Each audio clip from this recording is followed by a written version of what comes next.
atenção a senhora deputada Joana Mortágua, do Grupo Parlamentar do Bloco de Esquerda. Faz favor. Obrigada, Sr. Presidente, Sra. Secretária de Estado, senhoras e senhores deputados. Desde o tempo em que Cavaco Silva questionava ou se questionava sobre o que fazer aos funcionários públicos, que mandá-los para a reforma não servia porque deixariam de descontar para a Caixa Geral de Aposentações e isso faria o Estado perder receitas de IRS, em que Cavaco Silva acabou por concluir que só restaria esperar que acabassem por morrer.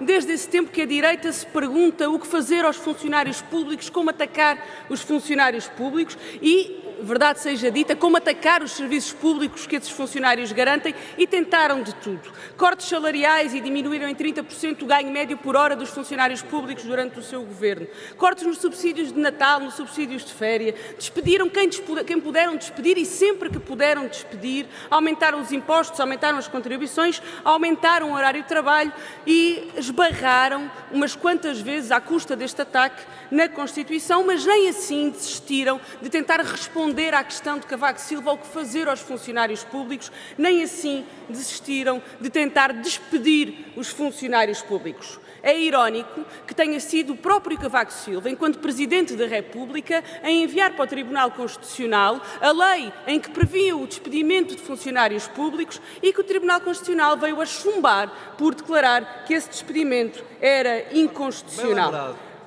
O anterior governo acabou por contornar o chumbo à conta do chumbo do Tribunal Constitucional, mas não contornou as más intenções que tinha naquela lei da requalificação dos trabalhadores em funções públicas. E, portanto, criou um verdadeiro regime de injustiça, um verdadeiro regime de chantagem em que, arbitrariamente e sem ter conta as necessidades dos serviços, os trabalhadores em funções públicas, com funções a exercer, que faziam falta aos serviços, eram colocados num regime que os despedia se eles tivessem um vínculo recente, mas que se tivessem um vínculo antigo, não podendo despedi-los, impunha-lhes um corte salarial tão grande que o mais provável era empurrar esses trabalhadores contra a parede para que eles acabassem por pedir a rescisão de contrato. Foi isto que aconteceu a mais de 600 trabalhadores da Segurança Social, que o Provedor de Justiça veio depois recomendar que fossem reintegrados, porque havia uma total falta de critério e de fundamentação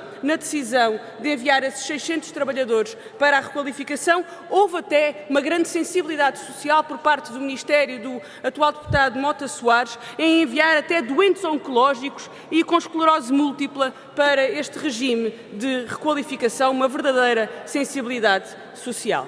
Nós hoje estamos perante um regime de valorização que tem um primeiro e grande mérito, que é confirmar a revogação do regime da requalificação dos trabalhadores em funções públicas, confirmar o fim deste regime. Tem alguns pontos que nós gostaríamos de salientar.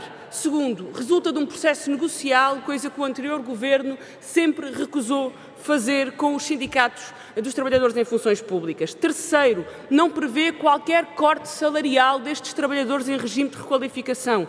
Quarto, não prevê qualquer possibilidade de despedimento e aí a direita foi sempre inédita nas várias tentativas, criativas tentativas de despedir funcionários públicos. 5. Permite a formação profissional real durante o período de requalificação, mas ele é acompanhado por uma outra proposta que permite a formação dos trabalhadores fora deste regime de valorização em acordo com os sindicatos, com participação dos sindicatos. Sexto, tem um limite temporal de 3 meses, porque criar um regime de requalificação ou de valorização que não tenha um limite temporal é criar um buraco sem fundo para onde se enviam os trabalhadores em funções públicas, que foi o que fez o anterior governo. Sétimo, tem mecanismos claros para a reintegração no trabalho destes trabalhadores. Oitavo, prevê mecanismos de identificação das necessidades dos serviços e, portanto, acaba com a arbitrariedade que existia